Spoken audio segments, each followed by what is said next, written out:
So nagsalita na nga po si Don Troliano sa interview ng Fast Break PH matapos bumida at bumawi sa panalo ng San Miguel sa Game 2 kontra sa TNT, kung saan siya ang nagsilbing best player of the game nang dahil sa 22 puntos niya.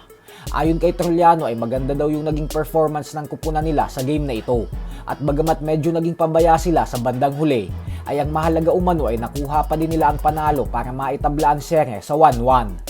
Pinaliwanag naman ni Troliano ang naging prediction niya na 4-0 sa finals na siyang umani ng halo-halong reaksyon galing sa mga fans. Giit ni Troliano na nagpapataas lang naman daw siya ng kumpiyansa kasi hindi ka naman umano magpipredict na matatalo ka. Kumbaga umano ay kung kayang kunin agad ang 4 na panalo ay bakit naman daw hindi. Pero mahirap daw talaga ito. Hindi naman umano kasi alam ng mga tao kung gaano ka-stressful ang isang 7-game final series. Kaya kung siya lang umano ang masusunod, ay ayaw niya na daw talaga umabot pa ng Game 7. At ang dahilan umano sa napaka-impresibong performance niya sa Game 2 ay dahil inisip niya lang umano na makabawi ng dahil sa pangit na larong ipinakita niya sa Game 1. Yun naman daw talaga lagi ang mindset niya. Kapag may bad game ka ay gusto niya daw syempre bumawi ka sa susunod na game. Dagdag pa nito na kahit nanalo na sila ngayon ay hindi umano nila iniisip na mapupunta na sa kanila ang momentum. Basta 1 game at a time lang daw sila.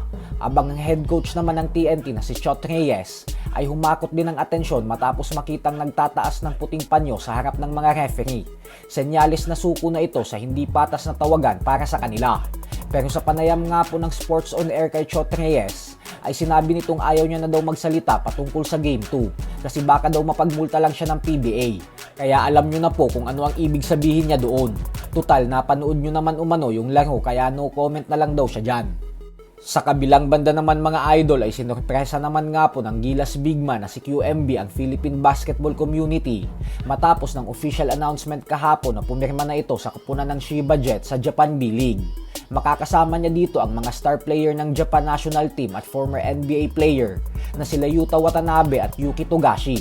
Dahil po sa pagpasok ni QMB sa B-League ay ang siyang dahilan kung bakit kumpirmado nang hindi natin siya makikita sa PBA sa susunod na taon. Habang kantsaw naman ang inabot ng mga Hinebra fans sa mga bashers nito dahil buong-buo man ang paniniwala ng mga Hinebra fans na mapupunta na sa kanila si QMB sa susunod na taon. Lalo pat mismong si Coach Timko na ang nagsabi na swak daw ang playing style ni QMB sa sistema niya sa triangle offense. Kaya banat ng mga bashers ng Hinebra na pinaasa lang daw ni QMB ang Hinebra sa naging desisyon nito na pasukin ang Japan B-League. So hanggang dito na lang po muna tayo mga idol.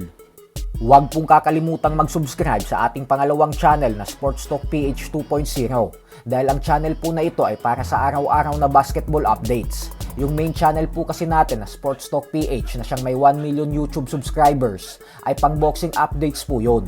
Maraming salamat po.